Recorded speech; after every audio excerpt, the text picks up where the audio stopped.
Hey, welcome to Mando and Friends, presented by Verizon. My name is Mando Fresco, and today I am with one of my faves. Oh, really? Really.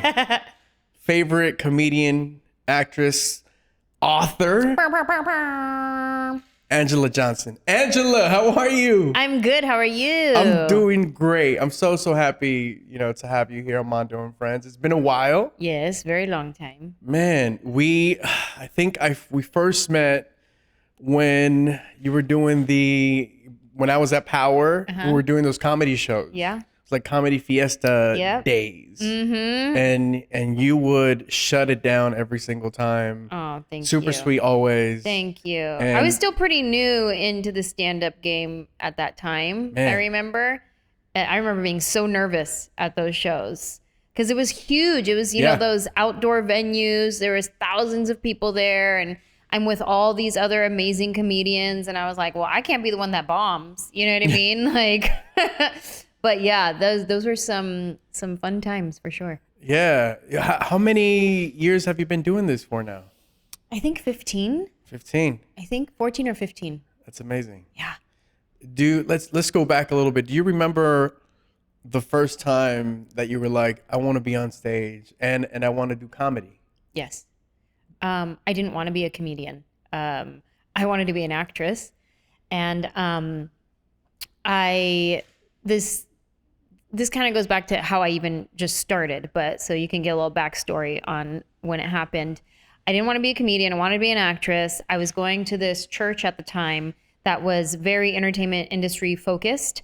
And so there was a lot of dancers, actors, producers, directors. And so every Tuesday night was like creative arts night. And they would have like dance classes, acting classes, production classes.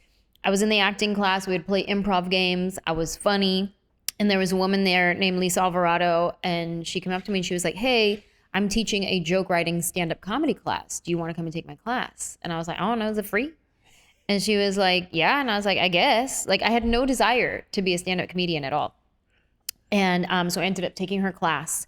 And one of the first jokes that I wrote was the nail salon bit that ended up blowing up my spot years later. But I wrote that in a free joke writing class at a church. And so after the graduation of that class we had to perform at a real comedy club. And I did really well. Had I not done well, because you hear a lot of stories about comics, like their first time on stage, they bomb. Right. But they wanted to do it so bad. They just keep trying, and eventually they got good. Well, I never wanted to be a comedian. So had that been my experience, that I went on stage and I bombed, I would never do it again. Yeah. I would just be, oh, this wasn't for me. It was just a class that I took and I tried it, not my jam. But I did really well. And so I would go do like 5 minutes here, 5 minutes there at like, this little dive bar, Buzz Cafe or whatever. And I was just kind of going up for fun. It wasn't something I wanted to pursue. It was just like, sure, I'll go. Yeah, I'll try. And then I would be like at the improv and somebody like, oh, you want to do my Tuesday night room at, this bar? And I'd be like, okay, sure. Like, that's just kind of where I was at. And people would say, oh, you're a stand-up comedian. I'd be like, no, I'm an actress. I'm just doing this for fun. Meanwhile, ask me about my acting gigs. I don't got no acting gigs lined up. Nothing in the works. But I'm like, oh, no, I'm an actress, actually. I'm just doing this for fun right now. And to answer your question, when it all changed, when I decided, yes, I want to be a comedian, this is back in the days of MySpace, okay? And I got a message on MySpace that was like, hey, will you come and perform at our Christmas party? It's a Mormon Christmas party. Wow. And I was like, sure, I'm not Mormon though. And they're like, oh, no, you don't have to be Mormon. We just need clean comedians who like don't say cuss words and like talk about sex or stuff like that. And I was like, oh, sure. Yeah, I'll come perform. So I go to this Mormon Christmas party and turns out it's like a competition and they have 10 other comedians there and we all performed and I tied for first place. Wow. And first place was a cash prize. So I ended up going home with $600 that day. That was the most money I had ever made in my entire life, like in one night. Like I had $600 in my hands just from doing 10 minutes of jokes. And it was in that moment that I was like, oh, I think I'm going to be a comedian. Like $600 is all it took for me to be like, oh, maybe I should take this seriously and write some more jokes. And that's when it shifted for me. And because I was broke at the time, I had nothing. I was like, wait, you can make $600 doing stand-up? I want to be a comedian. And that's when it shifted. How old were you at this point? So I started, I think I was 24 when I took that class. And that was in 2006. And then 2007 is when it all blew up on YouTube. Yeah. So I was probably like 25. Man. Yeah. How soon after did you land Mad TV? Okay, so what happened is I'd moved to LA to be an actress, and I started from the ground up as an extra. I was an extra on the show Friends. Wow. My favorite show of all time. So I moved here, and it was my first gig in the entertainment industry, and it's still my favorite job that I've ever had, was being an extra on Friends. That's amazing. I was an extra for season 9 and 10. They brought me back like every week, and I would come back and be on all the episodes. I'm in the coffee shop pretending to drink some coffee. Like, have you watched and like? Oh yeah. Caught you've seen yourself on Friends? Oh my God, many times. I have an actual full circle moment about that. So my very first job, starting as an extra, and just worked my way up, right? But years later, now I'm in this movie, and I'm on location filming in Alabama, and I'm at the hotel in the gym, and I'm on the treadmill in the gym, and I'm waiting for my call time. Is like later in the evening, right? And so I'm just on the treadmill, and I'm watching TV on the treadmill. I'm watching Friends, and I see myself walk by in the background. And it was such an emotional moment for me, like watching myself, like when I first started, like just this young dreamer who was like, had no idea what her life had in store for her. And here I am on this treadmill waiting for my call time to go film a movie, like as an actual actress, you know, like that was a very powerful full circle moment for me. But so back to, it's now 2007, and I was an extra. I worked my way up to a stand-in, and a stand-in on a show is basically you stand in the place of the real actor, and you wear a sign that says their name, and you're there for the camera guys to get their part right, for the lighting guys to get their part right. You know, everybody's getting all their stuff set up. And then once they're set up, then you move out of the way and the real actress comes in, right? Yep. But for me, that was exciting. That was like, I'm here on the set, like the cameras are on me, like this is me practicing. Like they say action, I gotta go find my mark, you know? I'm pretending to be her, but I'm practicing like it's for me, you know? Yeah. And so I was a stand-in on a show, and then that show gets canceled. I don't have any more gigs lined up. I don't have an agent at the time, so I don't have anything in the works for me. I don't have any opportunities coming my way. And I was at this place in my life where I'm on unemployment, and my unemployment checks had run out. So now I have no money. I have no agent. I have no opportunities, no audition, no nothing. And the only reason why I stayed in LA, because everything in my life was saying like, hey, you tried, you gave it a good shot, but yeah, my Theo is outside. He came to pick you up? Yeah. Outside of our studio here, we just heard beep, beep, beep, beep, beep, beep, beep, beep, beep. He plays like cucaracha when he leaves. So just prepare for that. Oh, that's so funny. I was like, do I hold for sound? I don't know what I do. So I'm at this place in my life where everything is saying like, hey, you tried, you gave it a good shot, but it's time to go home. You know what I mean? Like, I have no money to pay my bills or anything. Like, it's time to go home. This wasn't for you. You tried though. And so even though I had that in my life, like everywhere I looked, it was like, sorry, I felt in my spirit, in my gut, that God was like, I'm not done yet. Wow. I know it looks bad, but I'm not done yet. So I had that in my spirit. And I also had my sister who would send me money to pay my rent. She was sending me gift certificates to the grocery store so that I could get food to eat. And she was like, no, don't give up. Just stay out there. Like, not yet. Man. And so I stayed. And this is 2007 now. January. This brand new thing called YouTube pops off, right? And all of a sudden this video of me doing this nail salon joke starts going viral. And I start getting messages on my MySpace page from people all over the world. hey, when are you coming to perform in Australia? When are you coming to the Philippines? When are you coming to Ohio, Atlanta? Like fill in the blank. Thousands of messages a day. Everybody saw this video. Wow. And I had no idea what was happening because this is new. This is like, I'm one of the first people to go viral. Yeah. You know what I mean?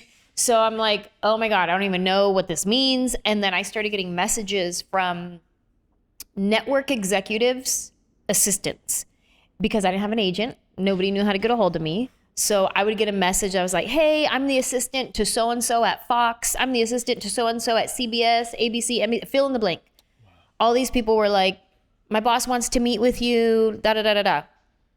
So I ended up getting meetings with like everybody in this town. I had to go buy a calendar. Like I didn't even have a calendar. I had nothing going on in my life. All of a sudden I have all these meetings. People want to meet with me. And so I'm going to these meetings. I end up getting an agent. I end up getting a new manager. And that was January 2007. By May, I had gotten my new agent, my new manager. I had auditioned for Mad TV. I ended up booking Mad TV. So by the end of the year, I was on a hit television show. I was touring the country as a headlining comedian. And my life had completely changed. From January 2007, I had nothing to my name. I had no money. I was on unemployment. My unemployment checks had run out to the end of the year where I'm on this show and I'm touring the country as a comedian. My life has never been the same since then. It's just been a wild ride. Did you ever think that when you shot your first YouTube video that it would blow up or it would? No, because I didn't even know it was a YouTube video when I did it. I was just going to the Ice House in Pasadena, and it's a comedy club. And there was a company there that was filming comedian sets. And at the time, this is flip phones. So this is before smartphones. Yeah. They were like, you do 10 minutes, we'll pay you $25. And then we own the footage and we're going to upload it to Verizon Wireless. And you can download a comedy clip on your phone for $1.99. Wow. So they were going to charge people $1.99. You can download a comedy clip on your flip phone. Like this was new technology. Next thing you know, YouTube pops off. And it's like, oh, who's going to pay $1.99 for a little comedy clip when you could just go on YouTube and watch everything for free? So then they took all of those clips and they put them all on YouTube. And then it blew up on YouTube after that. So I had no idea. I just went to go do a set. Wow. I thought you had uploaded to YouTube. No. I wish. People are like, oh my God, you're probably so rich off that video. I made not one penny off that video. That's crazy. Yeah. And obviously, you know, people till this day love all your characters. Yeah. Now that, you know, fast forward to, you just had, you know, you started back up with touring. To feel that love when you bring your characters out, what is that feeling like? You know, it's like, it's a bunch of things. I'm very grateful that people love and appreciate something that I've created, that I wrote. I'm very grateful that people still ride with me after all these years. I've heard so many stories over the years. I mean, like I said, I've been doing this for like 14, 15 years. I've heard so many stories from people that are just like, you know, hey, every time I see that nail salon video, it reminds me of my dad because he used to watch your video when he was going through chemo. He loved it. You know, I don't really get along with my mom, but we really bonded over that one joke you do, so thanks for that. And I get messages like that from people that are just, you know, heartfelt and very just real about how my comedy has impacted their life in a very real way. And I'm very grateful for that. And it's interesting because I went through a season where I didn't want to do the joke because I was listening to the wrong people. And what it was, you know, you hear things, you hear, you know, criticism or review or whatever. And I remember at the time, people were saying like other comics or whoever would be like, oh, she only has that one joke. She just got that one joke. That's all she does is that one joke. When I know that I am more than this one joke. For like sure. people are laughing hysterically throughout my entire show. It's not like they're silent until the joke. You know what I mean? Like, I know I'm more than that joke. So I went through this season where I was like, I'll show you. Watch, I'm not even going to do the joke anymore, and I'll still crush. And I remember the first time I didn't do the joke, and it was in San Francisco at Cobb's Comedy Club. And I get off stage, and I felt horrible about not doing it. And I got a message from someone on Facebook. And she was like, hey, my mom and I drove in a few hours to come and see you perform tonight. It was a really great show. But we were so disappointed that you didn't do that nail salon joke. Like, that's the joke that we've been quoting for years. That's the joke that, you know, we bond about. That's the joke that we love. And that's the reason why we came to see you. So it was so disappointing that you didn't do it. And it was in that moment that I was realizing that I've been listening to the wrong people. I'm listening to the people who don't care about me. Yeah. They don't buy tickets to my show. They don't support me. They don't want the best for me. I need to be listening to those who are actually supporting me, who are actually fans, who actually care about the work that I do, who actually are affected by the work that I do. Like, those are the people that I perform for, that I give my art and my craft for. So it was like in that moment that I was like, you know what? You're right. I'm going to keep doing this joke as long as the people who are paying to come to my show, the people who are messaging me saying, thank you. I've been quoting this joke with my friends since high school. And every time we text each other, we say this or we say that. And it's a special moment for people. Like, it's more than a joke. Right. Like, it's nostalgic for people. It reminds them of their dad. You know what I mean? Like, it's more than a joke at this point. So now in my shows, I kind of present it as a thank you. I present it as like, I do my whole show. We all have a great time. And in the end, I share with them that I'm grateful that they're still riding with me after so long. And I know this is what you guys want to hear. So here you go. Yeah. And it's like my thank you to them.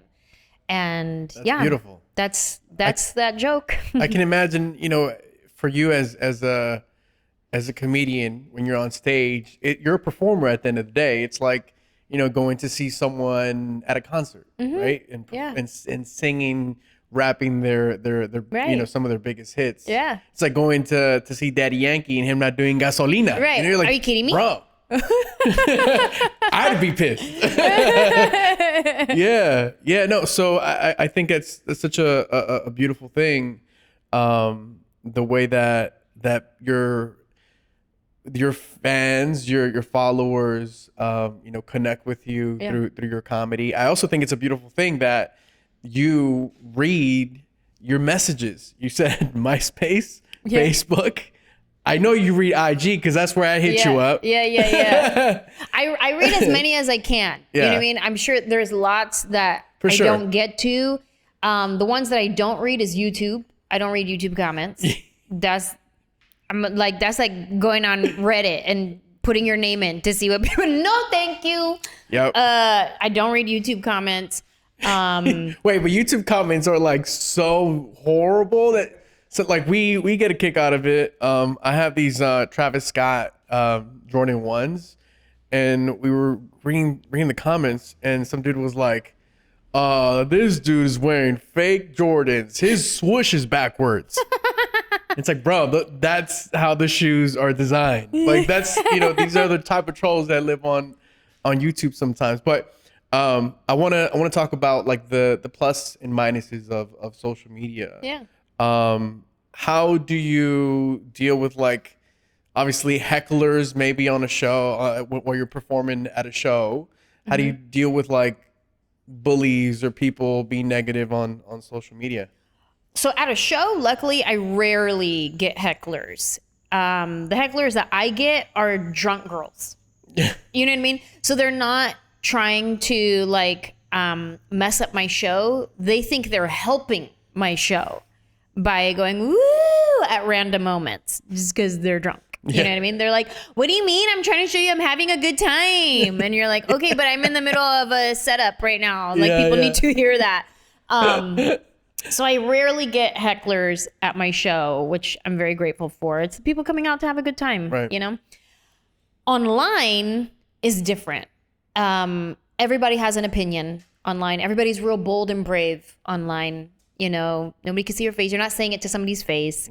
So people are more bold with their comments. And I think social media is such a powerful thing. It can be good and bad. Like people feel like they have a voice. Like, yeah, but then also people feel like they have a voice. Ew, shut up. Nobody wants to hear your thoughts about every single thing.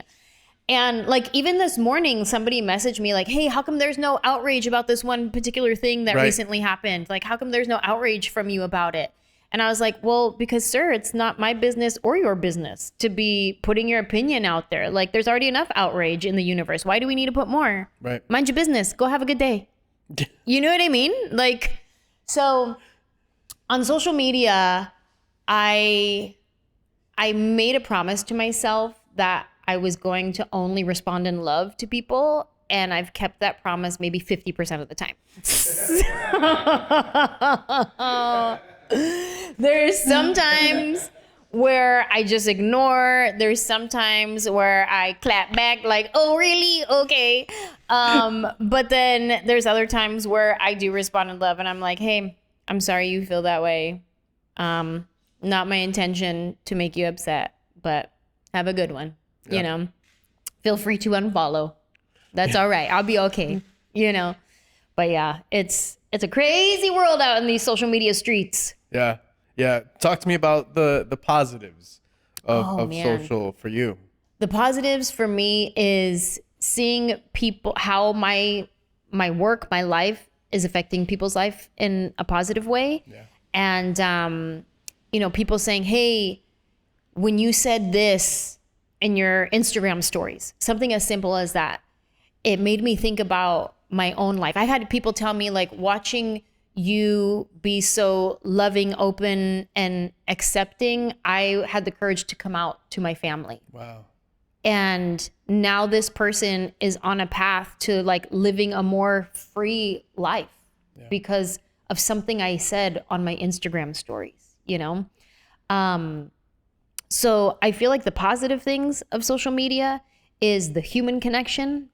People can feel seen sometimes. People can feel heard.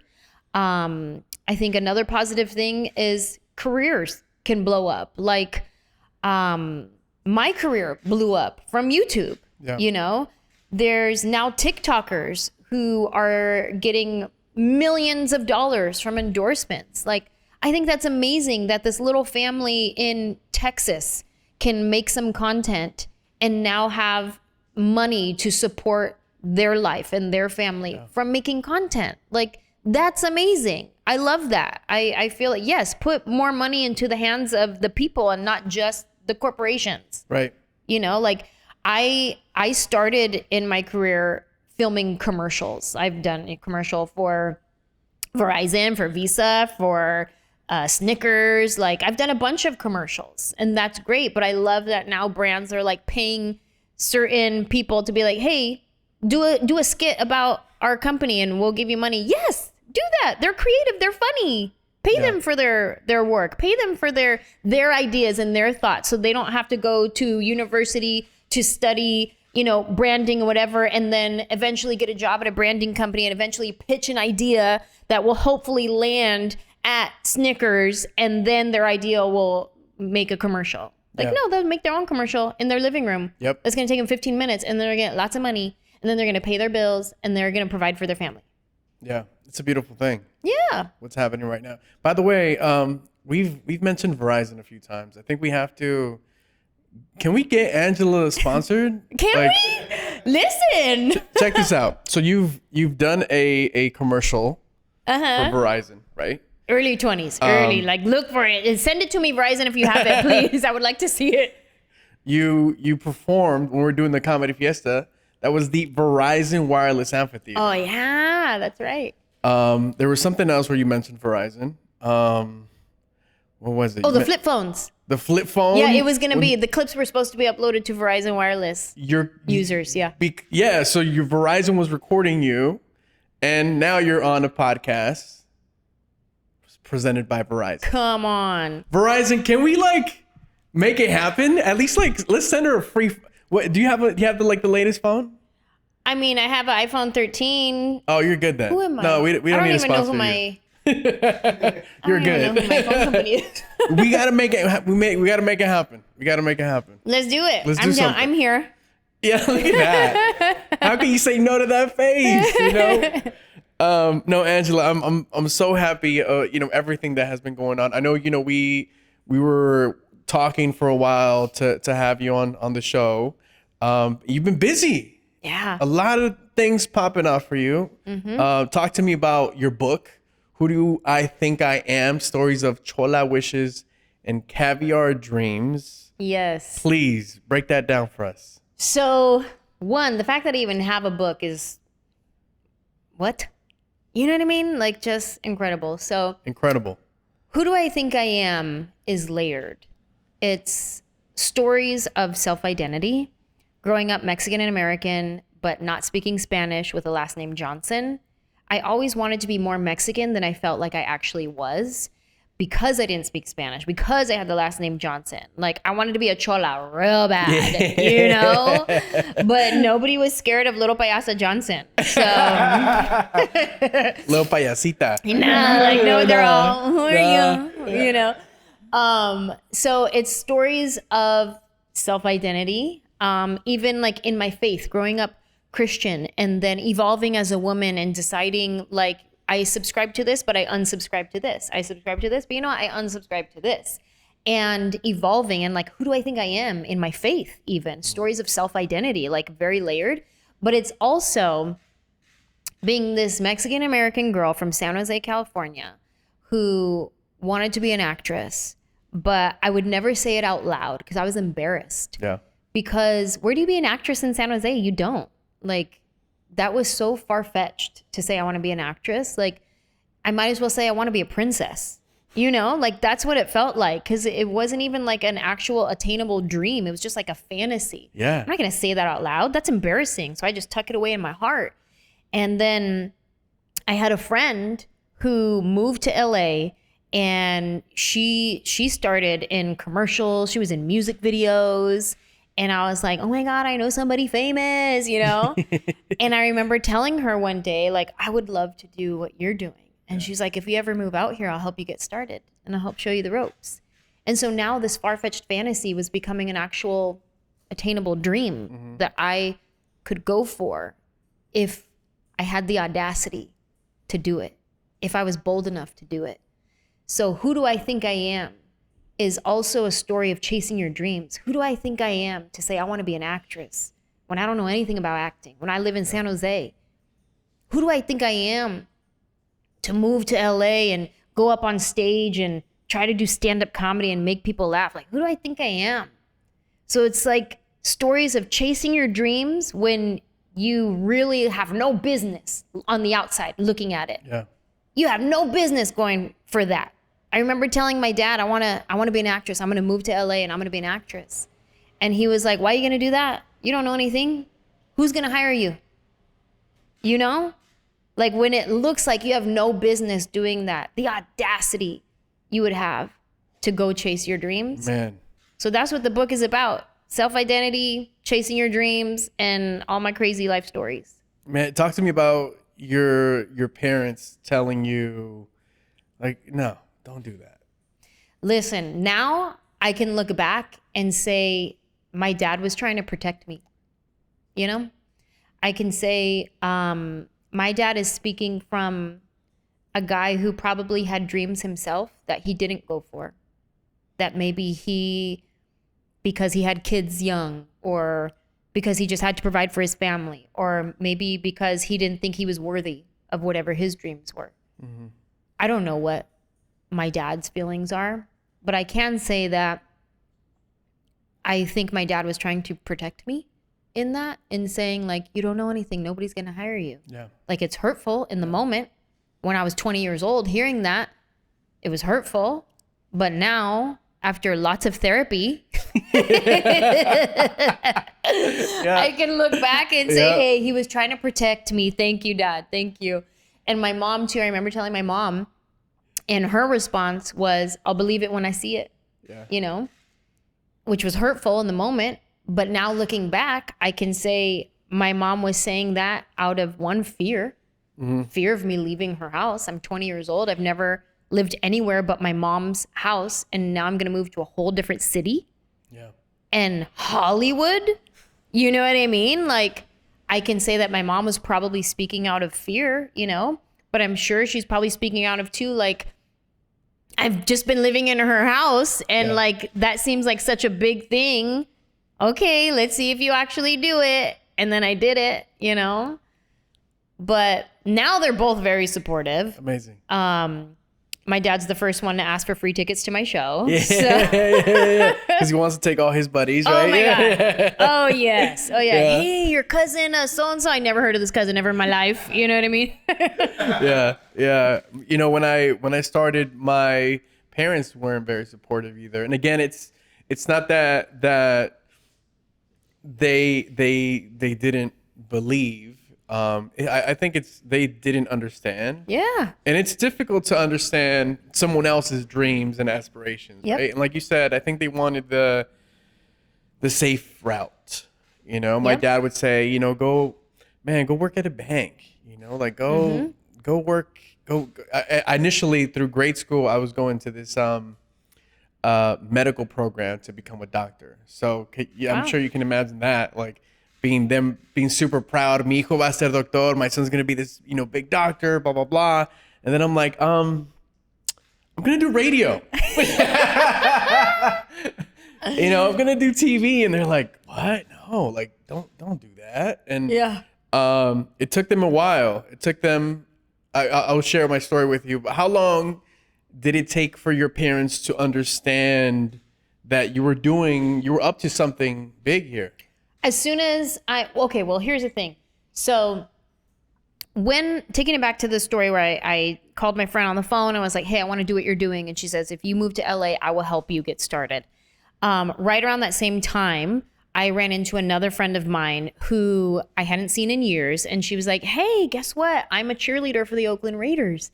And I was like, no way. And she was like, yeah, you should come try out.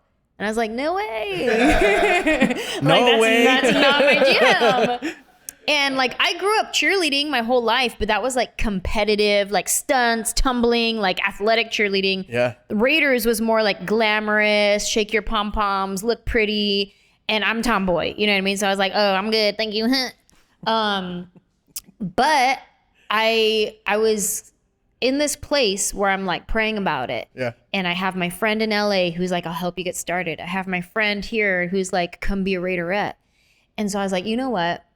I'm going to try out for the Oakland Raiders. And if I make the squad, the Oakland Raiderettes, then I'm going to do it for 1 year. And then I'm going to move to LA and I'm going to pursue my dreams. But if I don't make the squad, then I'm going to take the entertainment industry off my list. It is no longer an option. This was not meant for me. Like, this was going to be my sign from God. So I drove to Oakland by myself. There's about 700 girls at this audition. And I made it to the next round. And then I end up making the squad. I remember in the moment when they called my number that I had made the squad, I was now going to be an Oakland Raiderette. My first thought was not like, oh my God, I'm going to be a cheerleader for the Oakland Raiders. My first thought was, I'm going to be an actress. This was my sign. Yeah. This is all I needed. This was my sign. So I cheered for the Raiders that year. It was 2002, 2003, the year we went to the Super Bowl and we got spanked by Tampa Bay Buccaneers. It was an experience. But I came home from the Super Bowl. I packed up my room the very next weekend after the Super Bowl. And I drove to LA and I started from the ground up as an extra. And my friend Sandra kept her word. She helped me get started. And that was the beginning of it for me. So I remember it was like the Raiderettes was my parents' first time seeing me like do something that was like kind of famous, kind of like people were asking to take a picture with me. I was signing my autograph on calendars. I was in a calendar. You know what I mean? Yeah. So my parents were very proud and they were very excited. Like, even if that's where I just stayed, like, oh my gosh, my daughter's a Raiderette, you know? And then when I moved to LA and my very first gig being an extra, I remember my family being so excited. I was so excited about it, but I remember them being so excited. And that was just like my first gig. So I think once I actually just started and I was just an extra, and then I would call them and be like, hey, I'm on this week's episode. Look in the coffee shop. I think they already started to feel it. They already started to be like, oh, like I used to do a joke about it. Like in my first hour special, I did a joke about it. How they're like, wow, you're famous and all of that. But yeah, I think that it started from just even being an extra, because I was excited that my friend was like in a Ross commercial, just dancing right there in the background. I'm like, oh my God, my friend's famous. Yeah. So I'm sure my parents felt the same way. Like, oh my God, there's my daughter walking. That's it. Just walking. Yeah. It went from I don't know, you probably shouldn't do it, to like almost them not just being proud, but showing you off, I'm sure. Yeah. Oh yeah. And that's another thing too. Like, I don't know how your parents are, but my dad is not real great at feelings and sharing emotions or words of affirmation. So you know my dad. Yeah. Yeah. So I am not used to hearing my dad say things like, I'm proud of you. Yeah. You know?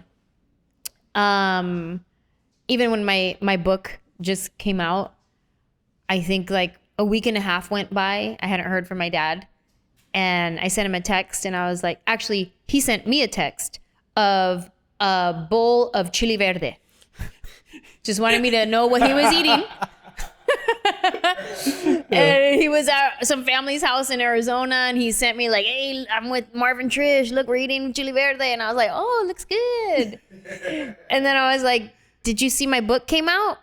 And he was like, yeah, it's all the rage. That's it.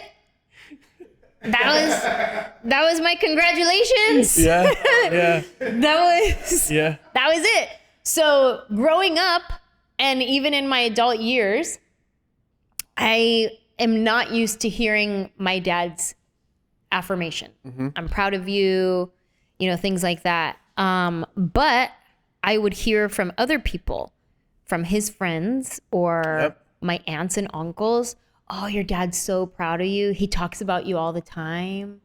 Oh, he says he's so proud. He says this and that. And I was like, oh, wow, that's cool. He's never said that to me. Yes. I've never heard him say that to me, but he'll tell everybody else, you know? It's like, do you think that's till this day? Yeah. Oh, yes. Yeah. I mean, that's interesting, right? So I had an epiphany one year, and it was after a very hurtful situation. I had just started doing stand-up. Like, this is fresh out of the class, you know? And it was at the church. They were doing like a variety show. And so there was like dancers, actors, singers, whatever. And I got to do my stand-up comedy. So my dad drove down from San Jose with one of his buddies to come and see my show. And so I remember he was there. He was in the audience, saw the show. Afterwards, everybody's coming up to me and be like, oh my God, that was so funny. That was so good. Da, da, da, da. And then I see my dad. He says nothing. Not like, hey, good job. Yeah. Even if he didn't think it was funny, he didn't say anything. Like, oh, you tried. He didn't say anything. Just nothing. And was just like hugs, like, oh, cool, okay. All right, whatever. And then I remember we're talking to one of the pastors there, and I'm introducing him to my dad. And he says to my dad, oh, you must be so proud. Now, listen, my dad's a jokester. That's where I get my personality from, is my dad. I learned how to be a comedian from watching my dad get the laugh in every conversation growing up. Yeah. That's where I learned. We grew up funny because we watched dad be funny, so we're funny. Like, you say something, I'm gonna tag it because that's what my dad did, you know? Yeah. So my dad's a jokester. So anyways, the pastor says, you must be so proud. And my dad goes, yeah, when she's hosting the Oscars, then I'll be proud. Like, it was his little joke. And then the pastor goes, well, you gotta start somewhere, you know? And that was it. Like, that was the conversation. So I remember like going home back to the apartment, and, you know, my dad was there and his friend and everything. And I remember thinking like, you know what? I think my dad, I'm in my early 20s. I'm like 24, 25 at the time. I'm like, I think my dad just doesn't know how to say nice words, maybe he just doesn't know how to say good job. Maybe he just doesn't know how to say nice things. I'll just leave it at that, right? Then my roommate gets home. My roommate was also in the variety show as a dancer. So she was dancing with the dance team, right? My roommate gets home and she walks in and my dad goes, "Hey, you were amazing up there. Oh man, I can't believe how great you were. That was fantastic." I was crushed. Wow, I bet. I went into the bathroom and I called my mom on the phone and I was like, why? Why can he not say these things to me? Yeah. And I remember my mom was like, stop expecting him to. You're setting yourself up to get hurt. Stop expecting him to do those things, to say those things, because you're just going to get hurt. And it was in that and in therapy and talking to my therapist about all these things. I'm a big advocate of therapy. For anybody who's watching, like, therapy is so helpful. And through that, I have come to realize my dad was very handsome. He still is. He was very handsome growing up. He was a ladies' man. He was very athletic. He was a soccer player, softball player. He was the star of everything he did. He was the life of the party, the one who would get the laugh, the one who was charming, the one that all the ladies loved and all the guys wanted to be him. Like, yeah. My dad was that guy, right? My dad is very competitive in, like, we grew up, he would always teach us to race. Like, all right, first one to the tree wins. And he would race. He would never let us win. He would always beat us, right? Yeah. Like, that was like his thing. He was always fast. He was competitive. And I started thinking about it and I was like, you know what? If my dad tells me, good job, congratulations, you did it, it's almost like I win and he doesn't. Mm. Because he didn't chase his dream. He didn't do whatever. So him telling me, good job, is almost like he's letting me win. Like, as if we're competing. But him telling his friends, look what my daughter's doing, he wins. Yeah. Wow. That is so deep.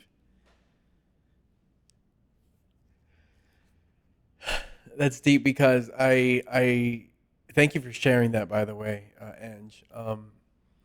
My father is very similar to that. It took me 5 years into, like, being in radio and television for my dad to, like, show me a sense of him being proud, right? He, I remember I got my first sponsorship. It was with a car dealer and a brand, and they gifted me a car. And I drive up to my parents' house, and I'm like, Dad, I got a new car. They gave me a new car. Who gets a car for free? Right. And my mom comes out. She's like, oh, bien bonito. I love it. My dad doesn't. I said, come on, Dad, come and see the car. He was like, why? It's just a car. Like, but it's a new car. Yeah, it's just all the new cars are nice. And he didn't even look outside, right? And that was my journey for years. And it was, me trying to, like, if a car isn't going to wow him, if me being, on the nation's biggest hip hop station wasn't going to wow him, what was, and same thing with, like, being emotional and showing emotion. And I remember he said, I love you once. I said, Dad, I always say I love you. Mom, love you. Sister, love you. I got my family into the habit of saying it back. Mm-hmm. My dad, never. Wow. But one day, and now he says it, but at one time that he said, love you, I was like, you love me? Like what? It's crazy. And again, like, you know, I'm a therapy advocate myself, and we talk about it here on almost every show, if not on every show that we do. But yeah, you know, through learning about myself, I mean, still like the way I work and everything it's because I felt like I had to prove myself, and nothing was ever good enough. So then through therapy, I realized that nothing was ever good enough for me. And you know, obviously, I've done the work. I've been doing the work. Things have, you know, improved with my parents, and it went from the same thing. You know, it went from him not telling me good job or anything, but every time I went back home, my uncles, their friends, hey, estás en la radio. Oh, we listen to you all the time. You know, we saw your show the other day on TV and this and that. And I'm like, who's telling them all this? It's my dad. But it's one of those things. You're right. Like, I've never even thought about how he I don't know what it is that I also think he wasn't raised with you know, positive reinforcements and those type of things. Absolutely. But you know, when he talks about it, he's the one that looks good, and I never thought about that. Yeah, my dad, same way. Childhood, he raised us doing the best he could with what he knew. Yep. With how he was raised. Survival mode too. Oh yeah. Oh yeah. Again, now that I've done the work and I've evolved, I can look at my dad and say things like, my dad did his best with what he knew how. I can say things like, my dad is just a little boy who grew up with his own trauma, and now he's in this grown adult body and he has kids of his own. But who knows if he's spiritually, mentally, emotionally ever matured to a place to actually handle these types of things. He could still be emotionally that little boy who got beat by his own dad. Yeah. You know? Yeah. Like, I definitely can look at my dad now and just be like, hey, you're just a little boy who grew up and did the best you could. Yeah. By the way, my dad didn't show how proud he was until I took him to Vicente Fernandez concert, front row, and then both my parents got to meet Vicente, which was their idol, backstage, and that's when he was like, "Okay, mijo, keep going."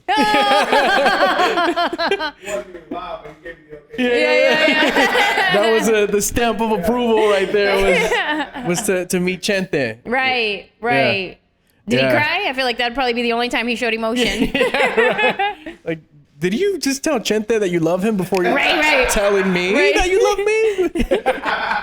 No, that wasn't the case. But yeah, no, it's crazy how that works. You know, I wanna because I'm gonna ask you this because I've had this at the top of my mind for a couple minutes now. You talk about being a Raiderette. Do you still have that uniform? I wish I had to turn it in. Their rules were, if you cheer for 1 year, you have to give your uniform back. If you cheer for more than a year, you get to keep it. So I had to turn it back in. And I remember, this is the funny part. I moved right away. I came to LA and I had my uniform with me. So my contract was, I think, like from June to June. I don't know. I'm making that part up. But I remember that was my contract. So season was done in February, you know, but I was technically still a Raiderette. So I took my uniform with me to LA and I would go to all the Raider image stores and I would sell my calendars because I could still make money because technically I was still a Raiderette. And I was living with my cousin, Joe Grande at the time, who was on Big Boy's Neighborhood on Power 106 at the time. Yeah. And anytime he would have an event he was doing, he was like, oh yeah, come see me at, you know, such and such big old tires from, 4 to 7 p.m. I'm going to be out there. DJ so-and-so, we're giving away free stuff. And then he'd be like, we also have an Oakland Raiderette that's going to be there. And I would come with my calendars and I would sign my calendars and I would just show up at all of his events with calendars. Wow. And I would just sign my calendar. And that's how I was making money. Yeah. Because I could still make money off of it. Then my contract is up, right? It's, I don't know, maybe a month later, I get a phone call from the director of the Raiderettes. And everybody knew that I was a good Christian girl. I wasn't causing no problems. Like, I wasn't the girl on the squad that was out trying to like hook up with all the players. You know what I mean? I wasn't, they didn't have to ever worry about me, right? Anyways, I get a message on my answering machine from the director of the Raiderettes. And she is like, now I know, that you have to turn in your uniform. So being the good Christian girl you are. Wow.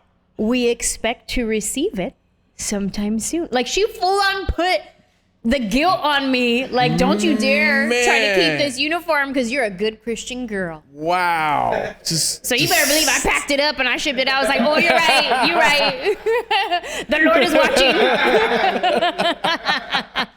With a rosary in there, like, right. all right. Oh, man. Snuck that in there like that. Right. Because if she didn't, I probably would have kept it. I'd be like, oh, I never got your message. I'm so sorry. Right? But your conscience wouldn't allow you to do that. No. When you were doing the power shows, like, I remember we were talking, how many years do you think in you were? Well, I started in You're like 2007. So whatever year that was probably 2008 or 2009. Yeah. So like 2 years in? I remember, and by that time you were on Matt TV? Yeah. Yeah. Because we were blowing you up. Like, we were like, Anjelah Johnson, perform live, Anjelah Johnson. And yeah, I mean, you definitely lived up to the hype. Thank you. Every time you stepped on that stage. Thank you. What do you remember about those shows, aside from like the huge venue? Being nervous, adrenaline. I remember the sound. It's different when you're in an enclosed space in a comedy club. You just say your jokes and then they laugh and you feel it. You hear it like right then and there. In that type of a room, you say your joke and then the sound goes all the way to the back and then the laugh comes all the way back. So I remember in like timing wise, I'd be ready to go on to the next joke and then the laugh would come. And so it was like messing with my rhythm because it wasn't like punchline, laugh. It was punchline, laugh. And I'd be like, oh, okay, let me adjust. So I remember those shows being difficult for me because I was like, oh, this feels weird. I'm not at the Buzz Cafe. Speaking of cafe, when you were doing the Friends shoots, were you on set with the actors that were on the show? Yeah. Oh, it was magical. It was incredible. And I talk about all this in my book too. It was like, I would be at the craft service table, just grabbing a snack. And then here comes Lisa Kudrow grabbing a snack. And I'd be like, oh my God, I'm standing by Lisa Kudrow. And then I remember one time she grabbed like a little tea cake and she took a bite of it. And she goes to me, these are good, right? And I was like, oh my God, she's talking to me. Like, that's all she said was, these are good, right? And here I am, almost 20 years later, still remembering that, still talking about it, right? And so I think about like the impact that little thing had on me, and I'll get messages from people that'll be like, hey, I was at your show last night. I was the one that yelled out blah, blah, blah. Or I've had people be like, when you said this, you totally looked at me and you made eye contact with me. Do you remember? And I'd be like, yeah. You were sitting in the seats. Yeah. And it's like, I know the impact something like that has. Like, oh my God, she made eye contact with me. Because here I am saying, "Oh my God, Lisa Kudrow just said, 'Are these tea cakes good?'" And I was like, "Yeah, that's it." Wow. Do you ever think about that when you're like one-on-one with your fans now? Oh yeah. Anytime I do a meet and greet, I am aware, one, that people are nervous coming in. Yeah. I'm aware that they have probably rehearsed in their head what they want to say to me. I'm aware that when they say it, it's probably going to come out wrong. Right. So I try to be very present with them in the moment, eye contact. My love language is touch. So I'm holding on to their arm while they're talking to me. I'm letting them know, like, this is our moment. Say what you need to say. I receive it. Everything you're saying to me, I receive it. I'm right here. I'm listening. Wow. You know what I mean? I'm receiving your words. Even this past weekend, we did a show, and in a meet and greet, this woman, she's very emotional, and she's sharing with me how grateful she is for me, right? How my comedy has impacted her and her children, and how they love me, and and she's crying, she's emotional, and she's sharing this with me, and I'm right there with her. And she meant to say, we've loved you since Mad TV. But what she said was, we've loved you since In Living Color. And I'm like, okay, I was 8 years old when that was on, but that's fine. It's totally fine. Totally fine. I know what you meant. But so like in that moment, I'm just listening and I'm like, yeah, thank you.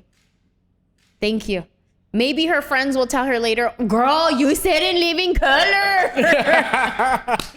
Now that becomes a thing for them now. Yeah. Right, exactly. You totally screwed that up in front of Anjelah. Right. But I was just right there with her, like, yeah, thank you. I get what you're saying. I know what you mean. Yeah. Thank you. You know? I know what this moment means to you. So. Yeah. What does it mean to you when you go back on tour and, you know, you said it's been a while. Mm-hmm. You start hearing the laughs again. You know, you're back on stage. It's incredible. What is that like? It's beautiful. The energy is, there's nothing to compare it to, you know? Feeling the energy of laughter. So like, there's one thing, like if you've been to a comedy show and you're in the audience and you feel everybody laughing and you're a part of it, you're a part of the audience, like that's a feeling for you as a participant. Mm-hmm. In this, it's a different feeling when you're the one standing there and the laughter is coming at you, you know? And it's almost like it's gratitude. I said a joke. This is something that I thought, that I wrote, that I created, and I said it, and then they laugh, and that's like their thank you back to me. And so to thank them, I will tell you another joke. And then we just send gratitude back and forth to each other. Yeah. And gratitude elevates your vibration. Gratitude elevates the room. So it's like there's laughter in the room, there's gratitude in the room, and it's just an energy that's hard to describe. Yeah. So being the one that's up there, like receiving 1,000 people saying thank you, man, it's a feeling that you can't really compare. Have you ever done an encore performance? I have done like the nail salon as an encore. I've done in certain like situations where it's like a taping or whatever, where I do my new hour and then I go off stage and then I'll come back out and be like, okay, I know you guys want to hear this joke, so I'm going to do it for you. I can't record it because I already recorded it before. Mm-hmm. So like that kind of thing. But usually I'll stay out there for as long as I can and then just say whatever jokes come to mind. Sometimes I've asked like, what do you guys want to hear? And somebody will be like, oh, the Raiders. And I'll do my joke about being a Raiderette. A lot of people will request a joke about my Tia Mary, or my Filipino joke where my friend's grandma hit a dog and her response was, "Uy, sorry dog." That joke, so many people love that joke, especially Filipinos. So like in my show, they'll be like, "Uy, sorry dog, do that one." Yeah. Wow. That's incredible. You know, when I watched your latest stand-up show on Netflix, you know, you have this sort of just very organic, very natural, and I think, I mean, there's a lot of things that makes you great, Ange. I think Thank you're you. very personable. Um, you have like this super chill, like, girl next door, neighbor vibe. Like, yo, like, Ange is super chill and cool. Do you feel like that organic way of doing, your craft comes natural? Is it mostly a gift, you think, or is it things that you taught yourself? Mostly a gift and all of the above. Like I said, if I would have gone up and bombed, I would have never done it again. Like, if I wasn't as good, and I'm not saying I'm the best comedian ever, but if I wasn't as good as I am, I probably wouldn't be doing it as much, But I feel like all I can do is be me. Like, I tell people anytime somebody has been like, oh, what advice do you have for someone trying to do what you do? What advice do you have?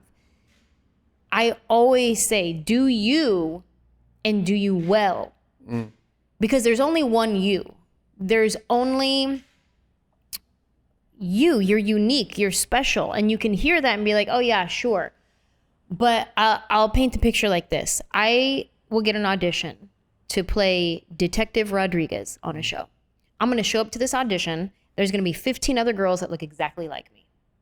Bunch of Latinas, brown hair. We're probably all wearing a jacket, jeans, and boots. Mm-hmm. We're all wearing the same thing. We all look the same. We're all going into that audition room saying the same exact words.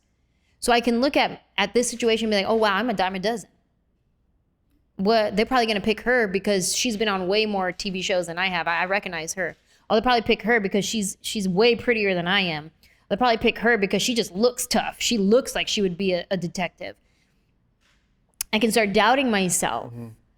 But when you remember that you are unique, they are not going in there doing you. I'm going in there with my childhood, with my trauma, with my time I fell off my bike and hurt myself. I'm going in there with the time that my dad didn't say I'm proud of you, but he told my friend that. I'm going in there with the time that I booked the Raiderettes and what that meant to me. I'm going in there with the time that I got in that car accident. I'm going in there with all of the things that make me me, that change my point of view and my perspective. And I go into that room and sure, I'm saying the same words and I'm dressed exactly like they are, but I'm saying them with me behind it. And I am unique. No one has me. So whatever room you walk into, whether it's an audition room, whether it's a corporate meeting room, whether it's a meeting to see if you get that promotion, whether it's, I want to go get a loan to go start my own business, you walk in there knowing that you are unique and you are special. So do you. Don't try to be the person who walked in before you. Don't try to be somebody you're not. Just do you and do you well. Show up for yourself to the best of your ability. Don't self-sabotage. Don't get in your head. Be on time, even though I'm always late, but be on time. Do you and do you well. Leave it all on the table. Leave it all in the room to the best of your ability. And that's all you can do. Yeah. That's very well said. A lot of people, when they enter the entertainment industry, they look at what other people are doing. Sure. And try to mimic that, right? Like, or I hear people say, I want to be the next blank. And it's like, no, you gotta be you. Yeah. You gotta be you. I mean, everything that I've done in my career, to Ange, has been, what makes me stand out is that I live in my truth. I live in my soul. I live in my spirit. I live in, things that, there are many things that have been offered or jobs that wanted me to be or a certain way, or talk about, oh, Mando, talk about how, like, you're a ladies' man, or how, like, how all men are the same, or blah. And I'm like, yo, like, that's not me, and if something doesn't align with you, you got to walk the other way. You know, if something does, you know, go towards it. And like you said, I mean, there's no other you. And that's what makes me, that's why we have Mando and Friends, Right. you know, and that's why, you know, you keep doing all these amazing things, and people are reading your book. Yeah. The idea of creating a book, of making a book, of Right. writing a book, when did that come about? So I'm a storyteller in my stand-up. And there were some stories that I would tell that would not work on stage, because in stand-up, we are taught to cut the fat, which means take details out. You want to get to your punchline as quick as possible. Set up, take out all the details, punchline as quick as you can. Yep. Well, there's some stories that I have that all the details are important. All the details help paint the picture of what was happening at the time. So I was like, you know what? This story doesn't work for stand-up, but I'm going to save it for a book. I'm going to write it in a book one day. So I had this document on my computer for like 10 years where I would just say, I'm going to put that in a book one day. If I ever had a chapter, it would be like this. And it was just this document that if I ever had a book one day, these are the stories I'm going to put in it. And then came 2020 and my agent was like, hey, I think it's time for you to write a book.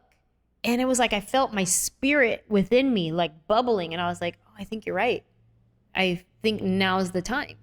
And he didn't know I had that document on my computer, but he was like, all right, just like think about like what kind of stories you want to tell, what your chapters would be. And I was like, done, sent, what else? So it was like already in the works for the past 10 years, but it wasn't until 2020 when my agent was like, I think it's time. And I was like, yep, you're right.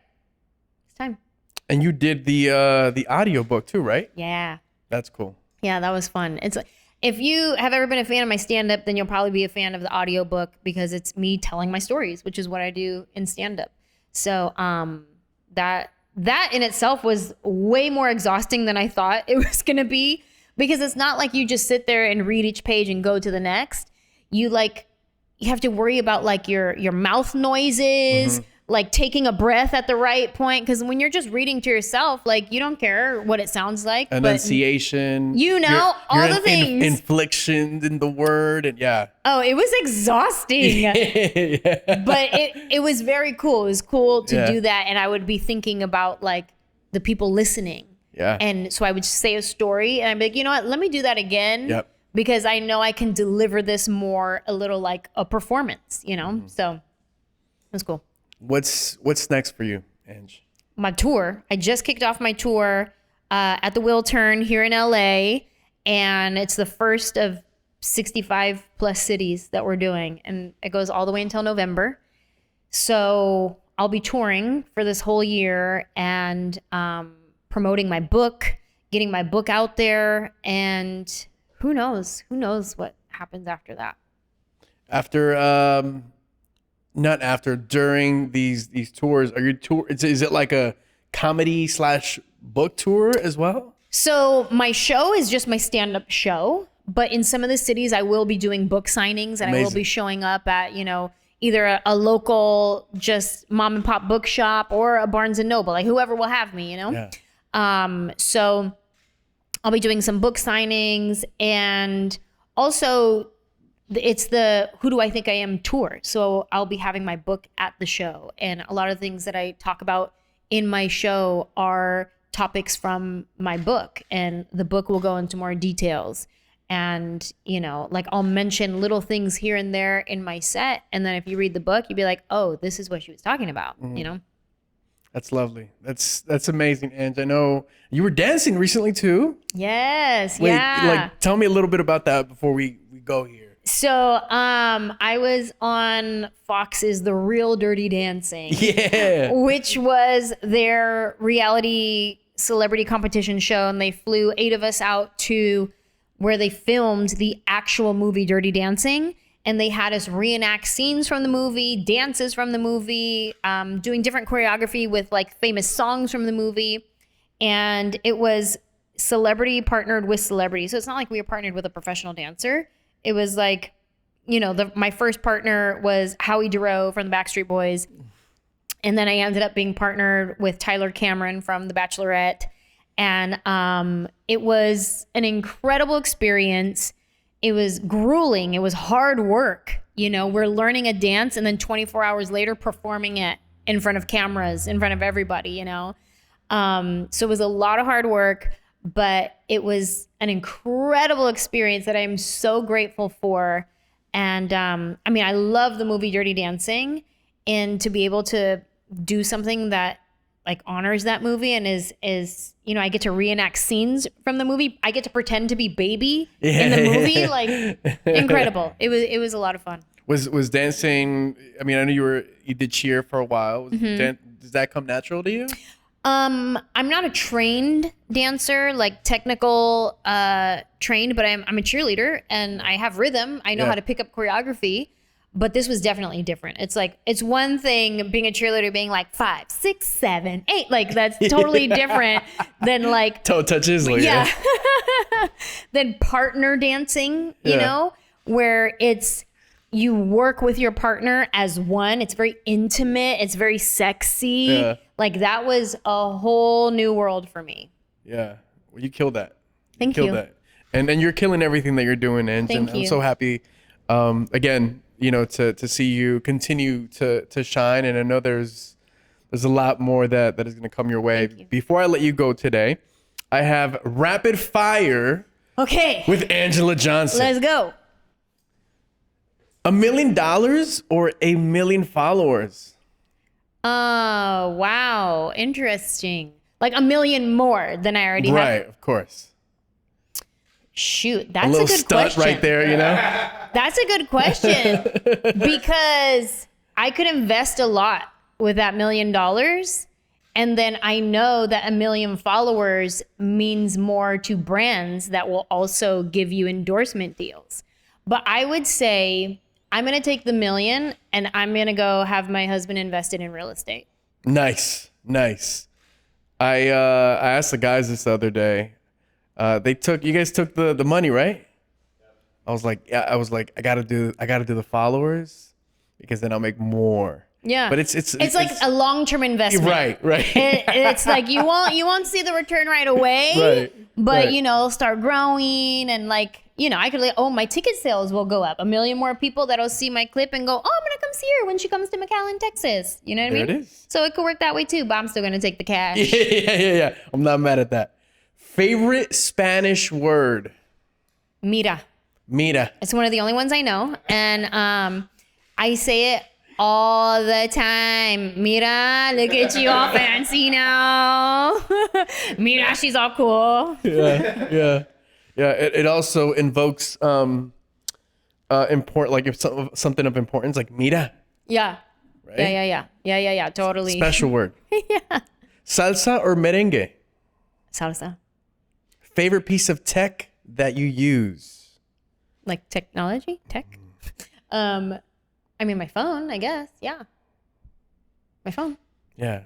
Is your carrier Verizon? It is not. Okay, so Verizon, come on. Put the camera on me, Fred. Verizon, let's make this happen, okay? Favorite Latino food dish? Oh, chili verde, which is why my dad sent me a picture of it. Nice. And crunchy tacos. You like the crunchy tacos? Oh my God. Crunchy tacos, taquitos, but chili verde, chips and salsa, that's my last meal for sure. Chile verde, what's in it? Pork, like pork chunks and green sauce. Okay. Okay, I know exactly what you're talking about now. I like stews. I like stewy stuff.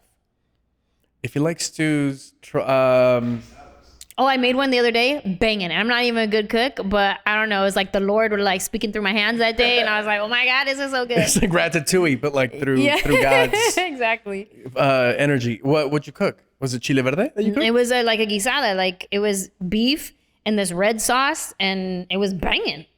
Amazing. Over some rice? Come on. I cooked it's called carne en su jugo. What is that? So that is some fire. That's like one of my favorite Mexican dishes. My family's Mexican. I kind of copied my mom's recipe. It's like skirt steak, right? And you cut it up, you chop it up really small, and then it has it's like a stew, right? It's like guisado. Love. You put some tomatillos in there, like the little green tomatoes, bacon, Interesting. Was Bacon not makes- expecting that. Continue. Bacon makes everything amazing. And then you top it off with a little bit of cilantro and some pinto beans. Interesting. Never heard of this in my life. Did your mom make it up, or is it like a real thing? No, I think it's like a regional thing. Oh, okay. It's called Regional carne- to your house? to- Or? yeah. They only make it in Southgate, California, right about in that area. Have you had carne en su jugo? Have you heard of it? Okay, That's what I'm saying. Your mom made this up, bro. I will send you. I will send you the recipe. Okay. Oh man, fire! All right, best song to play at a party. Best song to play at a party. At a party. I feel like the jam that will like last forever is Despacito.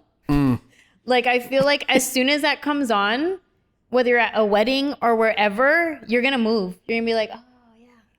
Even like 20 years from now, I think people will be like, oh yeah. You know what I mean? Now, are you playing the Justin Bieber song or just the Luis Fonsi Daddy Yankee one? I'm gonna need Justin Bieber to be involved. At my party, I'm gonna need Justin Bieber involved. But honestly, I mean, then if you play anything 90s, like give me a good like 90s R&B hip hop type thing, it will always be a classic like smash. So I don't know, but maybe that's just because my age. No, I agree with you. Greatest rapper of all time. Wow. I mean, I know you like to get hyphy. right? I mean, I could stick to the Bay Area and just be like, I gotta stay true to E40 and Too Short, you know? Mm-hmm. I mean, today, obviously, Drake is doing things that no one else has in his career. Like, I don't know, man. What rapper are you playing the most? Like you personally, you're driving, when you're flying, who's in your ear? Probably Drake. Probably, again, going back to like 90s, going back to like the halftime show this year. Oh yeah. Dre, Snoop, Dre, 50 Cent. Like Yep. I still live there. You know what I mean? yeah. Like I still live in the era of being able to understand the words that are being said. Right. You know what I mean? Like hear them clearly and go, oh, I know what he just said. I don't have to Google that one. You know what I mean? yeah. Shout out to Eminem too. That was a great halftime. Oh my show. God, when he just started, it was just like the Goosies. You know what I mean? Like as soon as his music started, I don't know. And again, I guess that's because my age. It's nostalgic. So it's one thing like when you hear a good song that you get like like Kendrick, like you hear it and you're like whatever. Yeah. But it's a different vibe when you heard Eminem's song. That was like a tingles. Yeah, you know what I mean? Yeah. That's coming from a deeper space. It's different. It's different. Best singer of all time. Best singer. Wowzers. Whitney Houston? Whitney Houston. Yeah. My husband and I just watched The Bodyguard again the other day. When's the last time you seen The Bodyguard? It's been a while. Yeah. I gotta say, I think Whitney is the number one answer. If this was Family Feud, that would be like number one. For sure. Whitney is what we get in like the past. We're about to end season 2. Who's been the rapper that everybody said? Is there a front runner or has it been across the board? It's been across. I've heard Tupac a lot. I think Tupac and Whitney. Interesting. Take those. Lastly, what's a nickname of yours that no one really knows about? So growing up, my mom used to call me Eeyore because I would always feel sorry for myself.